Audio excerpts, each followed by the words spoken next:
مخکې له دې چې ناوخته شي. د ژوند د ساعت ګړۍ هر وخت هر ځای ختمېدلی شي.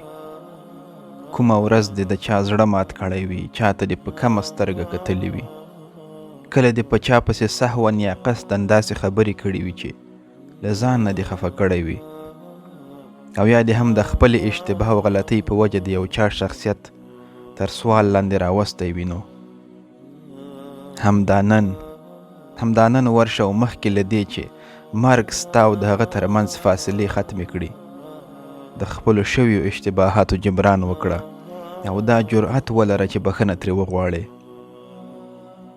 ځکه په بخښنې غوښتلو سره د انسان هیڅ هم نه کمیږي. کله کله وړې خبرې او بدګمانۍ لویې فاصلې رامنځته کوي او هر څه ته د پای ټکی ږدي. په الله قسم که به دا دنیا په دې ارزي چې له چا نه کرکه وکړو یا څوک له ځان نه متنفر کړو. ساده اوسه، ساده ژوند خوښوه، ذهن او اعمال دې پاک ساته او له هر چا سره خاص د الله تعالی د رضا په خاطر مرسته کوه او بس. د دې دنیا انجام مرګ دی او مرګ د دې دنیا مینې او نفرتونو ته د پای ټکی ږدي.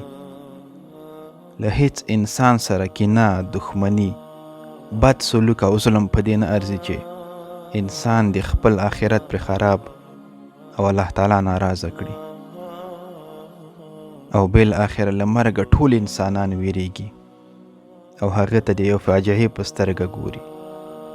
خو مرګ لویه فاجعه نه ده، بلکې لویه فاجعه دا ده چې ژوندی واوسې او دغه بې پروا زړه دې د الله رب العزت له یاده غافل وي او د خپلو ګناهونو له ویرې یو ځل هم ونه لړزیږي.